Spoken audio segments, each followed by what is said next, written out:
বন্ধুরা, নিরামিষ দিনে তোমরা যদি এইভাবে ছোলার ডাল দিয়ে পটলের রেসিপিটা একবার বানিয়ে দেখতে পারো, গরম ভাত, রুটি কিংবা পরোটার সঙ্গে খুব সুন্দর লাগবে খেতে। নমস্কার বন্ধুরা, আমি কাকুলি কিচেন হাউসে সবাইকে স্বাগত জানিয়ে প্রতিদিনকে মতো তোমাদের কাছে আবার একটা নতুন রেসিপি নিয়ে চলে এসেছি।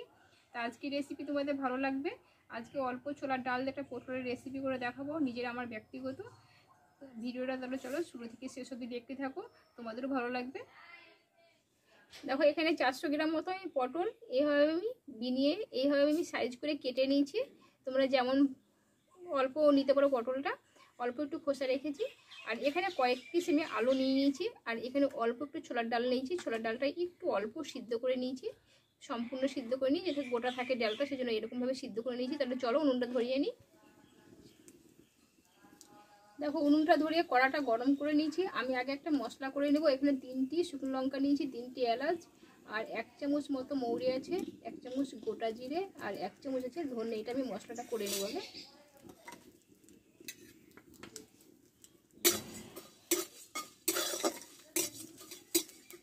দেখো মশলাটা হালকা আছে, আমি ভেজে নেব।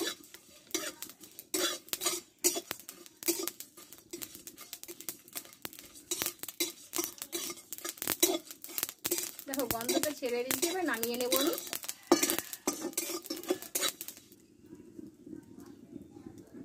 দেখো এই কড়াইয়ে আমি তেলটা দিয়ে দেবো। আমি পুরো রান্নাটা সাদা তেলে করব, তোমরা সরষে তেলেও করতে পারো।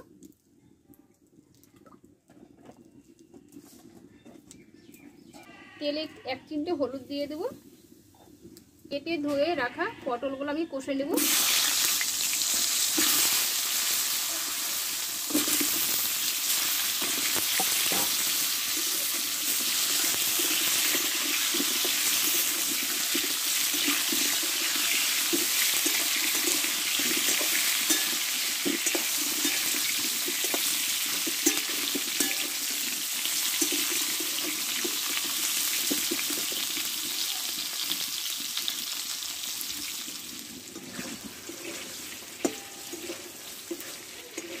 দেখো খুব অল্প আছে, আমি ধীরে ধীরে পটলটা ভালোভাবে কষে নিয়েছি।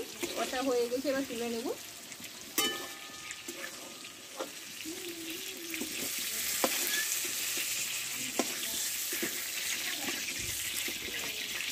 এই তেলে এবার আলুটাকে আমি কষে নেব।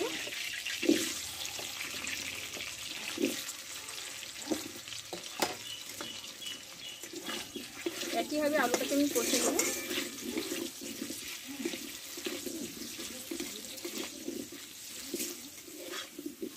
দেখো এই তেলে আলুটা আমি ভালোভাবে কষে নিয়েছি। এবার আলুটাকে তুলে নেব।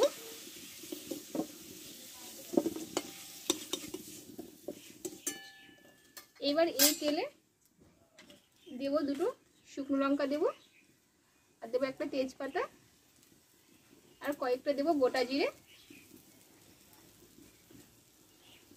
দেখো লঙ্কা, জিরে, তেজপাতাটা ভালো করে একটু ভেজে নিয়েছি। এবার এখানে গ্রেট করা আদা আমি কুচি আমি দিয়ে দেবো।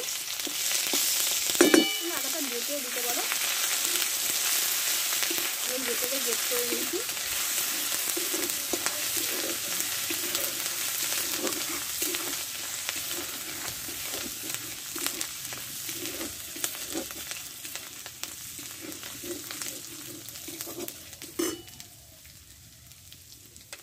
এবার একটা আমি বড় সাইজের টমেটো কেটে রেখেছিলাম দিয়ে দেবো।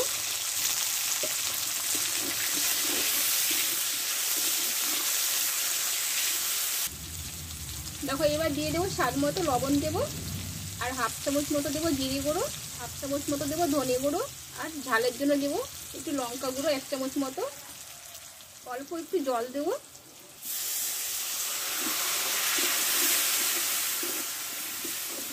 এবার দেবো পরিমাণ মতো হলুদটা দিয়ে দেবো। দিয়ে মশলাটা ভালোভাবে কষে নেব।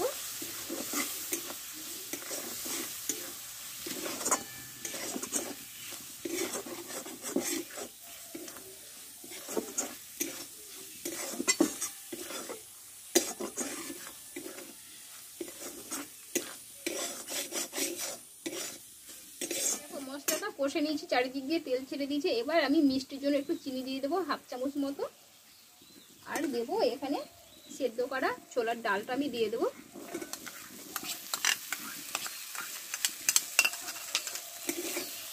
মশলার সঙ্গে একটু কষে নেবো ডালটাকে।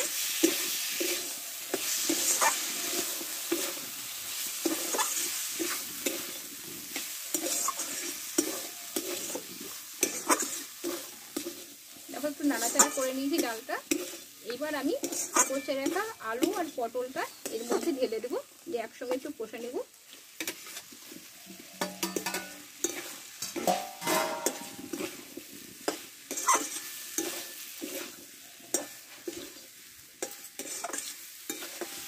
দেখো সবগুলো একসঙ্গে ভালোভাবে কষে নিয়েছি। এবার আমি এখানে কিছুটা গরম জল অ্যাড করবো। তোমরা এমনি ঠান্ডা জলও দিতে, নর্মাল জল দিতে পারো।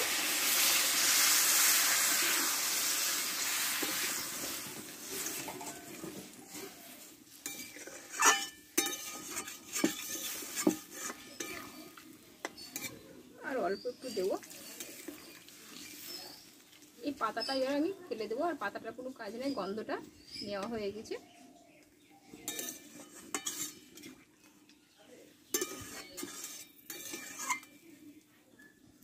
এবার 4 থেকে 5 মিনিট মতো আমি ঢাকা দিয়ে রাখবো। 4 মিনিট মতো হয়ে গেছে। এবার ঢাকনাটা আমি তুলে নেবো। এবার কিছুটা মশলা আমি ভেজে রেখেছিলাম, এটা আমি অ্যাড করবো। এবার দেখো আলু পটলটা সিদ্ধ হয়ে গেছে। এবার আমি যে মশলাটা যে ভেজে রেখেছিলাম এখানে আমি 1 চামচ মতো দেবো, সম্পূর্ণটা তো লাগবে না। আর দেবো এখানে 1 চামচ মতো ঘি দেবো।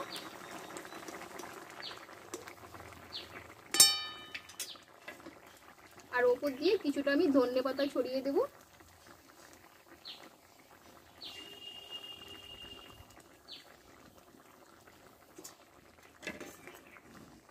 এতে গন্ধটাও খুব সুন্দর আসবে, কালারটাও দেখো খুব সুন্দর দিয়েছে। এবার কিছুক্ষণ ফুটিয়ে নিয়ে আমি নাড়াচাড়া করে নামিয়ে নেবো, তাহলে আমার রান্নাটা রেডি হয়ে যাবে। বন্ধুরা আমার রান্নাটা হয়ে গেছে, এবার নামিয়ে নেব। আর রান্নাটা পুরো আমি সম্পূর্ণ নিরামিষভাবে করলাম, মানে রসুন পেঁয়াজ ছাড়া। তোমরা রসুন পেঁয়াজ দিয়েও করতে পারো, নিরামিষ দিনে তোমরা এরকমভাবে বানিয়ে দেখতে পারো। দেখো বন্ধুরা আমার তরকারিটা পুরো মাখো মাখো হয়ে গেছে। এবার আমি নামিয়ে নেব।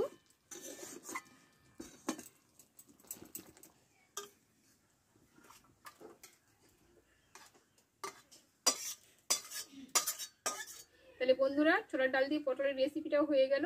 তাহলে তোমরা বাড়িতে এইভাবে ট্রাই করে দেখতে পারো, সম্পূর্ণ নিরামিষভাবে গরম ভাতে কিংবা রুটি পরোটার সঙ্গে খাওয়া যাবে। তাহলে আবার পরের রেসিপি তোমাদের কাছে আসবো আবার। আর এই রেসিপিটা ভালো লাগে থাকলে লাইক করে দিও, বন্ধুদের কাছে মেলা করে শেয়ার করে দিও, সবাই যাতে দেখতে পায়। চ্যানেলটা সাবস্ক্রাইব করে পাশে থাকার মধ্যে রইলো। ভালো থেকো, সুস্থ থেকো।